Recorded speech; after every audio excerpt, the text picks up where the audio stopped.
Assalamualaikum warahmatullahi wabarakatuh. Ya teman-teman, inilah keadaan ayam saya yang kemarin eh, kena ngorok. Jadi kemarin itu saya obatin pakai jahe dan campur gula merah.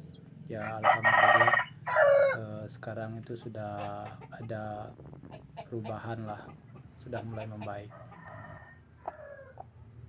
Nah itu karena ayam saya pendatang baru di sini, jadi ada aja ayam dari luar itu yang maklum lah, pendatang baru kan. Jadi sekarang sudah ada ini, udah baikan. Kalau kemarin itu kalau berkokok itu sama sekali nggak ada suaranya, ada sih tapi sangat sedikit. Kalau sekarang sudah ada lah, sudah berbunyi lah kokoknya.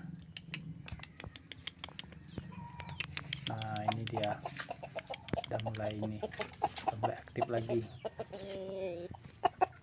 Jadi teman-teman kalau mau mencoba obat ayam ngorok, coba silakan jahe putih dicampur gula merah, itu sangat baik sekali. Saya juga melihat video dari YouTube yang lain, ya alhamdulillah memang ampuh.